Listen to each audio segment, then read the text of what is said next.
Terlalu banyak dalil yang menunjukkan akan keutamaan bertaubat, akan agungnya bertaubat kepada Allah Subhanahu wa taala. Yang pertama para hadirin dan hadirat yang dirahmati oleh Allah Subhanahu wa taala, ternyata orang yang sering bertaubat itu orang yang dicintai oleh Allah Subhanahu wa taala. Kalau Anda ingin dicintai oleh Allah Subhanahu wa taala, seringlah bertaubat kepada Allah Subhanahu wa taala. Al-Imam Ibnu Qayyim rahimahullah pernah berkata, "Laisa sya'nu an tuhib, wa innama sya'nu an tuhab." Bukanlah perkaranya engkau mencintai, tetapi yang lebih penting apakah kau dicintai oleh Allah Subhanahu wa taala. Kita mungkin cinta kepada Allah, tapi apakah cinta kita ternyata dibalas oleh Allah, ataukah cinta kita hanya bertepuk sebelah tangan? Kalau kita ingin dicintai oleh Allah, di antaranya adalah banyak bertaubat. Kata Allah Subhanahu wa taala, "Innallaha yuhibbut tawwabin." Sungguhnya Allah mencintai hamba-hambanya yang bertaubat. Oleh karenanya hamba-hamba Allah yang sangat beruntung di hari kiamat kelak adalah yang paling banyak beristighfar. Kata Nabi sallallahu alaihi wasallam, "Tuba liman wajada fi sahifatihi istighfaran katsiran." Sungguh beruntung seorang hamba yang dia mendapati dalam catatan amal dia istighfar yang banyak. Beruntung dia. Maka seringlah Anda bertobat kepada Allah Subhanahu wa taala. Ini salah satunya, dengan bertobat kita meraih kecintaan Allah kepada kita. Yang kedua para hadirin dan hadirat yang dirahmati oleh Allah Subhanahu wa taala, taubat ternyata salah satu sebab untuk masuk surga. Dan ini adalah keutamaan yang selalu saya renungkan, betapa mulianya, betapa baiknya Tuhan kita. Seharusnya seorang kalau bermaksiat, kemudian dia bertobat kepada Allah Subhanahu wa taala, harusnya impas, selesai.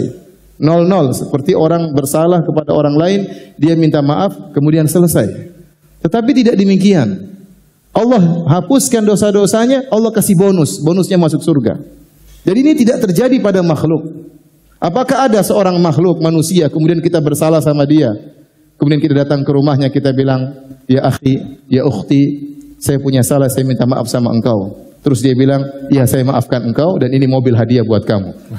Apa ada seperti itu? Jawabannya enggak mungkin. Tapi Allah tidak demikian. Kalau Anda bertobat kepada Allah Subhanahu wa taala, Allah ampuni dosa-dosa Anda dan Allah kasih bonus masuk surga. Kata Allah Subhanahu wa taala, "Ya ayyuhalladzina amanu tubu ila Allahi taubatan nasuha. Asa rabbukum ayyukaffira ankum sayyi'atikum wa yudkhilakum jannatin tajri min tahtihal anhar." Wahai orang-orang yang beriman, bertaubatlah kepada Allah dengan taubatan nasuha. Niscaya Allah akan menghapuskan dosa-dosa kalian. Apakah titik? Belum, masih ada kelanjutannya. Wa yudkhilakum jannatin tajri min tahtihal anhar. Dan Allah akan masukkan kalian ke dalam surga yang mengalir di bawahnya sungai-sungai. Bayangkan betapa baik Rabb kita, betapa mulianya Rabb kita, betapa karimnya Rabb kita. Seorang bertobat kepada Allah, membangkang kepada Tuhannya, melanggar larangan-larangannya, kemudian dia kembali kepada Allah, Allah ampuni dosa-dosanya, bahkan Allah kasih bonus, Allah masukkan dalam surga Allah Subhanahu wa taala. Di antara keutamaan bertobat kepada Allah Subhanahu wa taala, orang yang bertobat didoakan oleh malaikat. Didoakan oleh malaikat. Alladzina yahmiluna al-arsya wa man hawlahu yusabbihuna bihamdi rabbihim wa yu'minuna bihi wa yastaghfiruna lilladzina amanu rabbana wasi'ta kulla syai'in rahmatan wa ilma faghfir lilladzina tabu. Malaikat yang mengangkat arsy Allah dan malaikat-malaikat yang ada di sekitar Allah Subhanahu wa taala mendoakan orang-orang yang bertobat. Mereka berkata, "Rabbana wasi'ta kulla syai'in rahmatan wa ilma." Ya Rabb kami, sungguhnya ilmumu dan rahmatmu meliputi segala sesuatu. Faghfir lilladzina tabu. Ampunilah orang-orang yang bertaubat. Yang doakan bukan manusia lagi. Yang doakan para malaikat, bahkan malaikat-malaikat spesial, malaikat-malaikat yang memikul arsy Allah Subhanahu wa taala. Mereka menyempatkan diri untuk mendoakan orang-orang yang bertaubat kepada Allah Subhanahu wa taala. Dan masih banyak lagi keutamaan-keutamaan bertobat kepada Allah Subhanahu wa taala. Yang ini semua menunjukkan bahwasanya taubat adalah ibadah yang agung, ibadah yang sangat mulia, ibadah yang sangat dicintai oleh Allah Subhanahu wa taala. Karenanya, ya, Allah mentakdirkan manusia memiliki sifat untuk berdosa. Sifat tersebut sudah bawaan dari sananya. Bagaimanapun dia berusaha untuk bertakwa kepada Allah, pasti suatu saat dia akan menyimpang. Kata Nabi SAW, istaqimu walan tuhsuh. Istiqomalah kalian dan kalian tidak akan mampu, kata Nabi SAW. Dalam ayat kata Allah, wa ya qaumi istaghfiru rabbakum thumma tubu ilaih. Ya. Wahai manusia sekalian, ya, beristiqomalah kalian. Namun karena kalian tidak mampu untuk istiqomah selamanya, maka jangan lupa sertakan dengan bertobat kepada Allah Subhanahu wa taala. Waktu Nabi SAW berkata kepada salah seorang sahabat, kata Nabi SAW, ittaqillaha haitsu ma kunt. Bertakwalah engkau kepada Allah, ya, dimanapun engkau berada dan kapanpun. Setelah itu kata Nabi SAW, wa atbi'is sayyi'atal hasanah. Setelah itu kalau kau melakukan keburukan, maka sertakanlah dengan kebaikan. Kenapa? Karena seorang bagaimanapun dia berusaha untuk bertakwa semaksimal mungkin, pasti ada suatu saat dia akan bersalah, pasti ada suatu saat dia akan menyimpang, dan saat itu dia harus kembali kepada Allah Subhanahu wa taala. Jadi sifat berdosa adalah sifat yang menyertai seorang manusia. Dan dalam hadis kata Nabi sallallahu alaihi wasallam, kullu bani Adam khata'. Seluruh anak Adam khata'. Khata' itu sifat mubalaghah yang menunjukkan sering berdosa. Seluruh anak Adam sering berdosa, ya.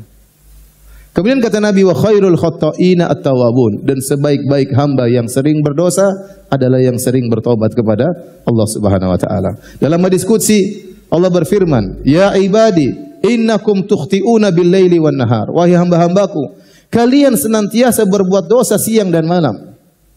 Ya. Kalau seorang berdosa, itu sifat manusiawi. Yang celaka kalau dia tidak bertobat kepada Allah Subhanahu wa taala, itu yang celaka. Tapi kalau dia kembali kepada Allah Subhanahu wa taala, dia menjadi mulia di sisi Allah Subhanahu wa taala. Karenanya dalam satu hadis Rasulullah SAW menjelaskan, seandainya manusia tidak berdosa, tidak bersalah, Allah akan musnahkan mereka. Dalam Sahih Muslim kata Nabi sallallahu alaihi wasallam, "Laulam tuznibu la dhahaballahu bikum." Kalau kalian tidak bersalah, tidak berdosa, niscaya Allah akan memusnahkan kalian. Tsumma jaa'a biqaumin yuznibun. Lantas Allah akan datangkan makhluk yang baru, manusia-manusia yang baru yang mereka berdosa. Fayastaghfirunallah, kemudian mereka bertaubat kepada Allah, fayaghfirullahu lahum. Lantas Allah, ya, ampuni dosa-dosa mereka. Jadi ibadah taubat ini ibadah yang dicintai oleh Allah Subhanahu wa taala. Sehingga Allah mentakdirkan sebagian hamba-hambanya terjerumus dalam kesalahan. Buat apa? Agar mereka bertaubat kepada Allah Subhanahu wa taala. Kenapa para hadirin hadirat yang dirahmati Allah Subhanahu wa taala? Ibadah ini sangat dicintai oleh Allah. Karena tatkala seorang hamba bertaubat kepada Allah, dia akan tahu tentang mulianya sifat-sifat Allah Subhanahu wa taala. Akan tampak rahasia sifat-sifat Allah yang sangat luar biasa. Nama-nama Allah yang terindah, Asma'ullahul Husna. Di antaranya, dengan dia berdosa, dia tahu Allah adalah Ghaffar, Maha Pengampun lagi Maha Penyayang. Dia tahu. Kalau dia tidak berdosa, dia tidak mengerti tentang makna Al-Ghaffar, Allah Maha Pengampun.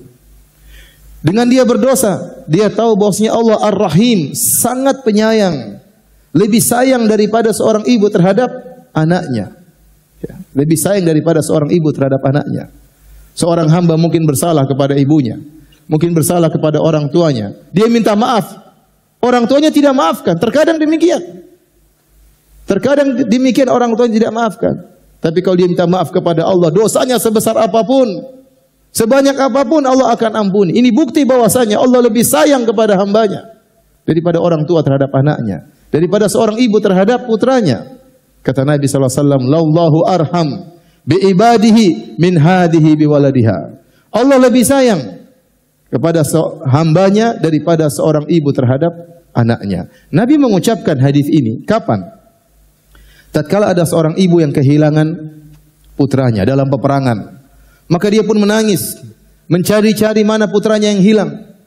Tiba-tiba setelah dia kehilangan putranya, dia pun mendapati putranya, segera dia dekap, lalu dia susui putranya tersebut, masih bayi. Ini adalah bentuk rasa cinta yang terbesar yang ada di alam semesta. Kasih sayang terbesar di alam semesta adalah kasih sayang seorang ibu terhadap anaknya. Terlebih-lebih lagi dalam kondisi demikian, Sang ibu baru saja kehilangan anaknya. Dia cari ke sana ke sini tidak dia temukan, betapa sedihnya. Kemudian tatkala dia temukan anaknya, dia peluk, luar biasa rasa cinta tersebut, kasih sayang tersebut. Saat Nabi melihat kondisi ini, Nabi ingin jelaskan kepada para sahabat, di depan para sahabat. Kata Nabi, tidakkah kalian lihat wanita ini? Apakah wanita ini akan melemparkan anaknya di api? Kata mereka, tentu tidak ya Rasulullah. Kata Nabi SAW, Lallahu arhamu bi ibadihi min hadihi bi waladiha. Allah lebih sayang kepada hamba-hambanya daripada ibu ini terhadap anaknya. Ya. Dan antum bayangkan makna ini. Kalau kita sebagai orang tua, anak kita ya bersalah, nakal, kita tegur dia membangkang. Ya, dia nakal, mungkin kita sudah jewer, dia masih aja membangkang. Kita udah pukul, dia masih aja membangkang, masih nakal. Kemudian dia kabur dari rumah. Gimana perasaan kita? Kasihan. Kasihan, kita ingin dia kembali. Kita tunggu dia nggak balik-balik. Sehari, 2 hari, 3 hari, seminggu. Kita sedih memikirkan aneh kemana dia. Dia tidak kembali-kembali. Begitu dia kembali, bagaimana perasaan kita? Sayang atau tidak? Sayang sama dia. Demikian kira-kira walillahil matsalul a'la. Dan perumpamaan kepada Allah lebih tinggi. Kalau ada hamba Allah yang bertobat kembali kepada Allah, Allah sangat sayang kepada dia. Makanya Nabi SAW bersabda, Lallahu arhamu, Lallahu asyaddu farahan bi abdihi hina yatubu ilaihi min ahadikum ala rahilatihi kana bi ardin falatin fanfalatat minhu. Kata Nabi SAW, sungguhnya Allah lebih gembira dengan tobatnya seorang hamba kepada Allah daripada salah seorang dari kalian. Dia dengan membawa tunggangannya di padang pasir. Fanfalatat minhu, tiba-tiba ontanya tersebut, tunggangannya tadi kabur. Wa alaiha ta'amuhu wa syarabuhu. Ternyata di ontanya tersebut bekalnya seluruhnya di situ. Makanannya, minumannya di situ. Dia sudah putus asa. Fa ayisa min rahilatihi. Dia pun putus asa dari tunggangannya tadi. Fa dhahaba ila dhilli tahti syajarah. Maka dia pun pergi ke bawah sebuah pohon. Fattaja'a tahta dhilli syajarah. Kemudian dia berbaring di bawah naungan sebuah pohon. Dia menunggu kematiannya. Dia sudah putus asa. Di tengah padang pasir, apa yang bisa dia lakukan? Makanan tidak ada, minuman tidak ada. Dia berbaring di bawah sebuah pohon, menunggu kematian datang secara bertahap. Mulai kehausan, mulai kelaparan. Kemudian dia sudah yakin dia akan meninggal dunia. Fabainama huwa kadzalik. Tatkala dia sedang menanti kematiannya, idh huwa biha qa'imah, tiba-tiba ontanya tadi ada, datang. Wa alaiha ta'amu wa syarabu. Ternyata makanan dan minumnya masih lengkap. Maka dia langsung begitu gembiranya, fa akhadha bi khitamiha, lantas dia memegang tali kekang onta tersebut. Saking bahagianya dia berkata, Allahumma anta abdi wa ana rabbuk. Ya Allah, sungguh engkau adalah hambaku dan aku Tuhanmu ya Allah ya. Kata Nabi, akhta'a min syiddatil farah. Dia salah ngomong karena saking apa? Gembiranya. Kata Nabi, Allah lebih gembira dengan tobatnya seorang hamba daripada orang ini. Ini menunjukkan betapa luas rahmat Allah Subhanahu wa taala. Dan Anda tidak bisa merasakan hal tersebut kecuali setelah Anda berdosa. Baru Anda tahu bahwasanya Allah masih sayang kepada saya. Allah masih tunjukkan saya kepada jalan kebenaran. Allah masih menyelamatkan saya daripada kehinaan, daripada kenistaan. Setelah bertahun-tahun mungkin saya tenggelam dalam kenistaan. Allah masih sayang kepada saya. Lebih besar kasih sayang Allah daripada seorang ibu terhadap anaknya. Dengan kita terjerumus dalam dosa, dengan adanya ibadah taubat, kita tahu benar nama Allah As-Sittir yang maha menutup dosa-dosa. Betapa sering kita melakukan dosa-dosa, Allah tutup dari pandangan manusia. Tidak ada yang tahu. Hanya Allah yang tahu apa yang kita lakukan. Oleh karenanya Ibnu Qayyim rahimahullah berkata, kalau ada orang memuji Anda, ada orang memuji antum, sebenarnya tidak sedang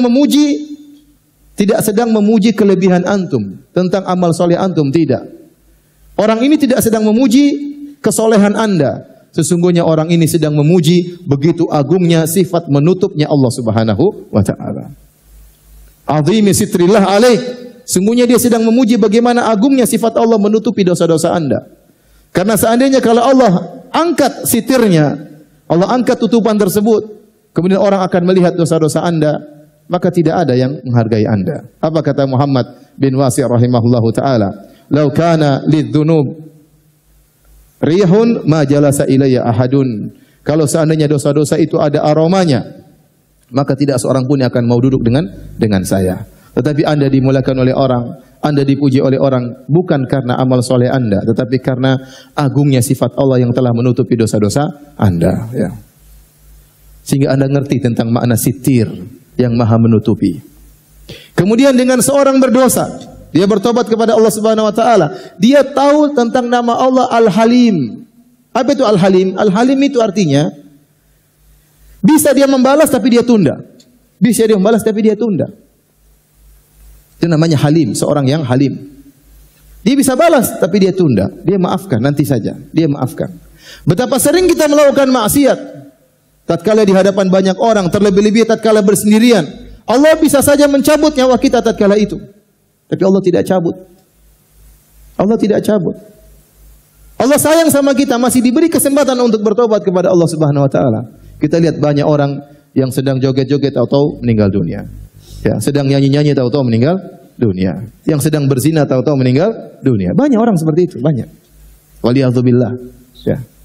Sedang bermaksiat, sedang membangkang perintah Allah, tahu-tahu dicabut nyawanya oleh Allah Subhanahu wa taala. Betapa sering kita bermaksiat kepada Allah Subhanahu wa taala. Tidak ada yang lihat dan Allah tidak cabut nyawa kita.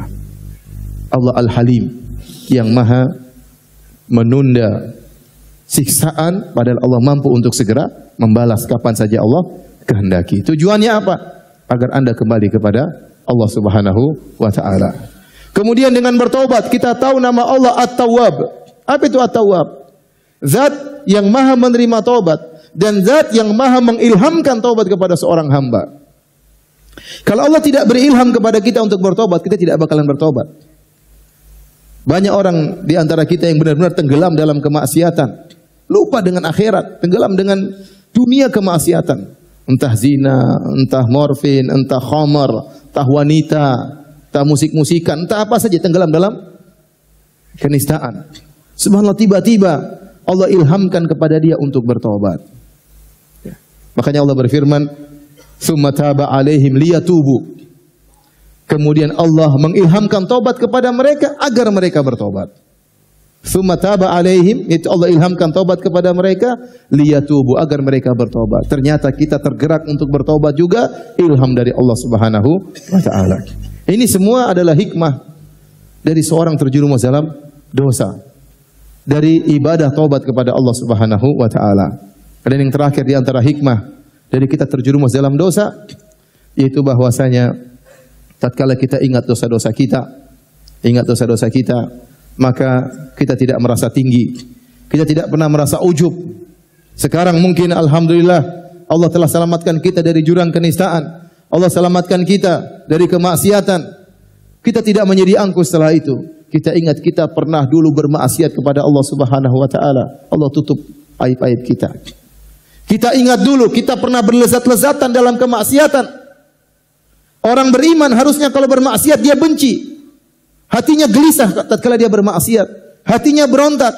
Tapi sebagian kita tatkala bermaksiat bukan hatinya berontak, dia benar-benar berlezat-lezat. Kata Ibnul Qayyim, orang seperti ini butuh dua taubat.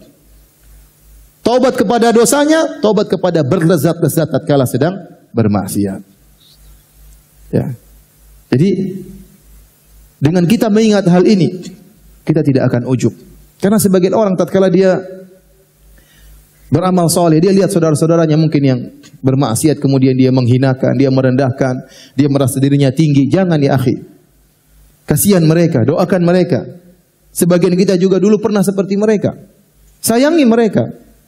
Tarik tangan mereka, ajak mereka untuk mengaji. Ajak mereka untuk kembali kepada Allah Subhanahu wa taala. Jangan buat mereka putus asa. Tebarkan rahmat Allah, sampaikan luasnya rahmat Allah Subhanahu wa taala agar mereka bertobat dan kembali kepada Allah Subhanahu wa taala.